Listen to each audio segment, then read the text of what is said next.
हिंदी की कक्षा में आप सभी का स्वागत है। आज हम करेंगे नमक कहानी, जो कि आपकी +2 क्लास की हिंदी में लगी हुई है और जिसकी जो लेखिका है वो रजिया सज्जाद जहीर जी है। नाम से स्पष्ट है, उर्दू मुसलमानी नाम है और ये उर्दू जो कहानी है उसके अंदर बहुत बड़े हस्ताक्षर हैं और उन्होंने ये नमक कहानी लिखी है। नमक कहानी की पृष्ठभूमि क्या है, किस पृष्ठभूमि पर नमक कहानी लिखी हुई है? जब भारत और पाकिस्तान 1947 में अलग हो जाते हैं, दंगे होते हैं, भारत के लोगों को, भारत में जो मुसलमान हैं उनको पाकिस्तान जाना पड़ा था और जो पाकिस्तान के हिंदू थे उनको वहाँ से विस्थापित होकर के भारत में आना पड़ा था। तो उस समय लोगों को बहुत तकलीफ हुई थी, बहुत मार काट उस समय पर मची थी और लोगों को अपने घर बार सब कुछ छोड़ करके आना पड़ा था। और जहाँ हम रहते हैं, जहाँ जन्म हुआ है, वहाँ से इमोशनली हम अटैच होते हैं। तो ये ऐसे ही विस्थापन के ऊपर और भारत और पाकिस्तान के अलगाव के ऊपर ये पूरी कहानी है, जिसको कि लिखा है रजिया सज्जाद जहीर ने। इसके अंदर कौन कौन से करैक्टर हैं? 2 मुख्य करैक्टर इसके अंदर है, 2 मुख्य चरित्र इसके अंदर हैं। नंबर 1 है सिख बीवी। सिख बीवी कौन है? सिख बीवी जो कि जब विभाजन हुआ था उससे पहले पाकिस्तान में रहती थी, पाकिस्तान के लाहौर में रहती थी। उस समय पर तो सारा भारत ही था, तो लाहौर में रहती थी और उसके बाद उनको आना पड़ा भारत में। और लेकिन भारत में आने के बाद उनका मन बहुत उदास रहने लगा और उनको अच्छा नहीं लगता था। तो विस्थापित होने के बाद की उनकी ये स्टोरी है। दूसरा मुख्य जो पात्र है वो है सफिया। सफिया कौन है? सफिया गई थी भारत से पाकिस्तान में। ये दोनों आपको यहाँ समझने की ज़रूरत है। सिख बीवी लाहौर से भारत में आई थी और सफिया भारत से लाहौर में गई थी।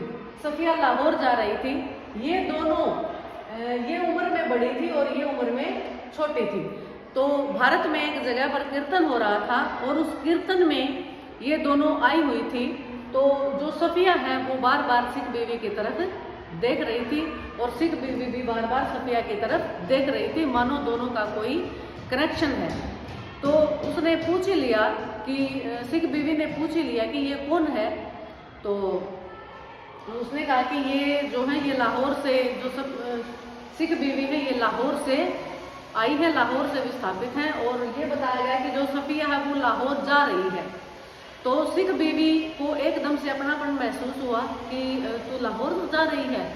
तो उसके पास आकर के बैठ जाती है, सत्संग चलता रहता है और दोनों सहेलियां बन जाती हैं और आपस में बातें करने लग जाती हैं। तो सिख बीवी कहती है कि लाहौर कितना अच्छा शहर है, साडा लाहौर, ये शब्द कह करके वो भाव विभोर हो जाती है और उसकी आंखों से आंसू गिरने लगते हैं। तो उस समय पर सफिया उनको कहती है कि नहीं, भारत भी बहुत अच्छा है। और तो सिख बीवी कहती है कि नहीं, हाँ भारत बहुत अच्छा है। अब तो जब हम पाकिस्तान से आए थे, लाहौर से आए थे, तो हमारे पास कुछ नहीं था, सब कुछ वहीं छोड़ के आ गए थे। अब यहाँ पर अपने अपनी कोठियाँ बना ली हैं, हमारे पास पैसा प्रॉपर्टी सब कुछ है, लेकिन अपना वतन तो अपना वतन ही होता है। फिर उसने कहा, सिख बीवी ने, कि तुम कब लाहौर कब जा रही हो? तो सफिया बोली कि मैं कल ही लाहौर के लिए निकल रही हूँ। फिर जब अगले दिन वो जब वहाँ से सत्संग से वो जाने लगी सफिया, तो उसने सिख बीवी से पूछा कि मैं लाहौर जा रही हूँ, क्या आपको वहाँ से कुछ मंगवाना है, कोई सौगात मंगवानी है जिससे आप बहुत ज़्यादा अटैच हों? तो उस समय पर सिख बीवी कहती है कि अगर हो सके तो मेरे लिए लाहौरी नमक ले आना। तो सिख बीवी उससे लाहौरी नमक मंगवाती है और सफिया ये पक्का संकल्प कर लेती है कि मैं इसके लिए लाहौरी नमक लेकर ही आऊँगी। लेकिन नमक ले आना गैर कानूनी था। अब समस्या ये है कि ये प्यार की जो सौगात नमक की एक पुड़िया थी वो पाकिस्तान से भारत में कैसे लाई जाए। अब आगे देखते हैं कैसे वो पुड़िया आती है। सत्संग उस दिन 11:30 बजे खत्म हुआ था और ये दोनों सहेलियां भी बन चुकी थी। चूंकि सिख बीवी उम्र में बड़ी थी तो जो सफिया है वो उसको अपनी माँ के समान समझने लगी थी और उससे पक्का वादा कर लेती है कि मैं आपके लिए लाहौर से नमक लाऊंगी ही लाऊंगी। और फिर वो चली जाती है पाकिस्तान में। और पाकिस्तान में उसके 3 भाई थे जो कि पहले भारत में ही रहते थे, विस्थापन के समय वो पाकिस्तान में चले गए थे। क्योंकि सफ़िया जो है वो यहीं रहती थी, उसकी शादी यहीं हो रखी थी, तो वो भारत में ही रह गई और उसके जो भाई थे वो पाकिस्तान में चले गए और सफ़िया अपने भाइयों से मिलने के लिए पाकिस्तान में गई थी। जैसे ही ये हुआ कि उसको आने का समय, उसका वापसी का समय आया, तो उसने अपने भाई से पूछा कि भाई क्या हम लाहौर से नमक ले जा सकते हैं इंडिया में? तो उसके भाई ने कहा कि क्यों, उनके हिस्से में तो पहले ही बहुत सारा नमक आया है, उनको क्यों देना है? तो उसने कहा कि मैं हिस्से विस्से की बात नहीं कर रही हूँ, मैं प्यार प्रेम की बात कर रही हूँ, मुझे लाहौरी नमक चाहिए, मेरी माँ ने मंगवाया है। जैसे ही उसने ये कहा कि मेरी माँ ने मंगवाया है, तो उसके भाई ने सोचा कि हमारी माँ तो कब की मर चुकी है, ये माँ ने नमक कब मंगवा लिया? तो उसने कहा कि नहीं, लाहौरी नमक तुम नहीं ले जा सकती क्योंकि ये कस्टम के अंतर्गत आता है और कस्टम से जब ये गुजरेगा तो इसकी अनुमति आपको नहीं दी जाएगी। सफ़िया कहती है कि मैं नमक तो जरूर लेकर जाऊंगी, मैं क्या छुपा करके लेके जाऊंगी? मैं नमक को छुपा कर नहीं लेके जाऊंगी, मैं तो सबको दिखा करके लेके जाऊंगी। उसने कहा कि ऐसे कैसे, तेरे को नहीं ले जाने देंगे, तेरे को वहाँ पर पकड़ लेंगे। उसका भाई चिंतित होता है कि ये तो मानेगी नहीं, नमक लेके जाएगी और वहाँ पर कस्टम अधिकारी इसको पकड़ लेंगे और जेल में डाल देंगे, खामखा हमारी भी बदनामी हो जाएगी। और वो झुंझलाता हुआ चला गया। लेकिन जो सफ़िया है वो सोचने लगी कि मैं कैसे इस नमक की थैली को लेकर जाऊँ। तो उसने अपना सामान, उसे सुबह निकलना था तो रात को ही उसको अपनी सारी पैकिंग करनी थी। तो रात को पैकिंग करते करते 2 बज गए और वो पैकिंग कर रही थी तो उसको लेके जाना था एक किन्नू जो होते हैं, उसकी संतरे और माल्टा का जो मिक्सचर होता है, वो किन्नू होता है, उसकी टोकरी भरी हुई थी, तो वो उसको लेके जानी थी। तो उसने सोचा कि नहीं, मैं है ना छुपा करके लेके जाऊंगी। उसने बुद्धि से काम लेना शुरू किया कि नहीं, मैं छुपा कर लेके जाऊंगी, किसी को पता ही नहीं चलेगा। तो उसने टोकरी से सारे किन्नू बाहर निकाले और नीचे नमक की पुड़िया रख दी और पुड़िया के ऊपर एक एक करके किन्नुओं को इस तरह से सजा दिया, इस तरह से जचा दिया कि नमक की पुड़िया नजर नहीं आती थी। फिर उसने सोचा कि अब ठीक है, अब मुझे कोई नहीं देख सकता, इसके कोई नहीं पकड़ पाएगा कि यहाँ पर नमक भी छुपा हुआ है। तो ऐसे ऐसे करके फिर वो सुबह अपने यात्रा के लिए निकल पड़ती है। तो उसका भाई उसको वहाँ पर छोड़ने के लिए जाता है। जैसे ही वो स्टेशन पर आते हैं तो वो अपने सामान के थोड़ा सा नज़दीक खड़ी हुई थी, जैसे सामान उसका कस्टम के लिए जाने वाला था।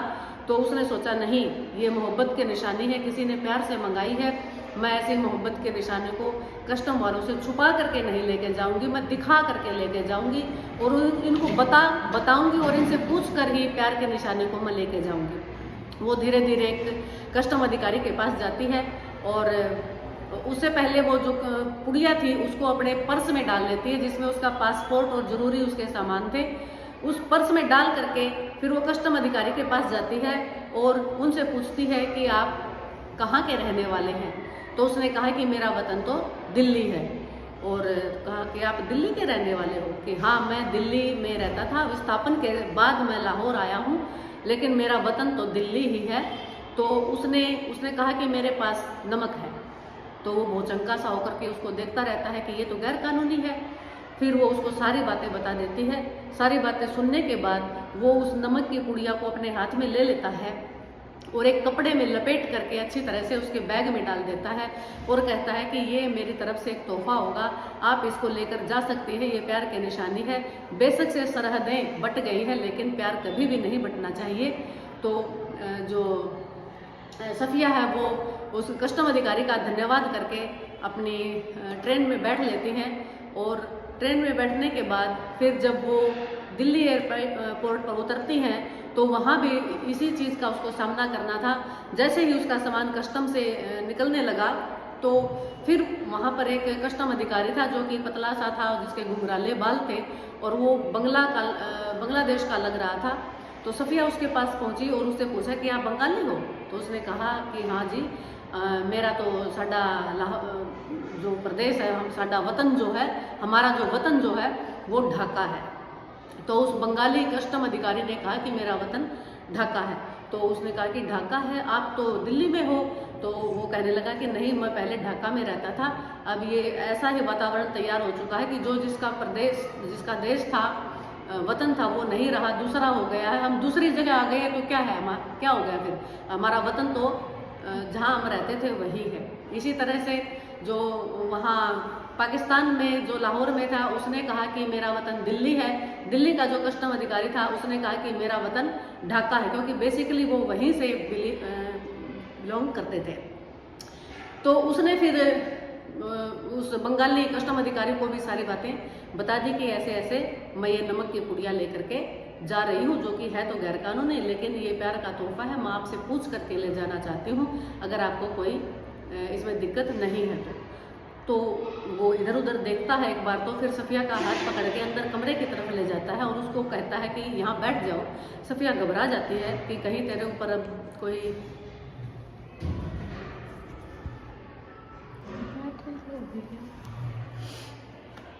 तो घबरा जाती है। फिर वो वहाँ पर बैठ जाती है तो 2 चाय ऑर्डर करता है कि चाय लेकर के आओ। फिर चाय आ जाती है और सफ़िया की तरफ चाय बढ़ाते हुए कहता है कि बहन जी आप आराम से चाय पीजिए और आप मोहब्बत के निशानी को लेकर के जाइए, और वहाँ पर जाने के बाद, अब अमृतसर जाने के बाद आप उनको कहना कि ये मेरी तरफ से गिफ्ट है, और उनको कहना कि कोई आपको नमस्कार कह रहा है और आप इसको ज़रूर लेकर जाइए। और वो अपने हाथों से उसको फिर विदा करता है। जैसे वो आगे आगे बढ़ती जा रही थी, वो बांग्लादेश का जो कस्टम अधिकारी था वो उसकी तरफ देखता हुआ जा रहा था, और ये मोहब्बत की निशानी इस तरह से लाहौर से अमृतसर पहुंच जाती है। ये कहानी नमक थी।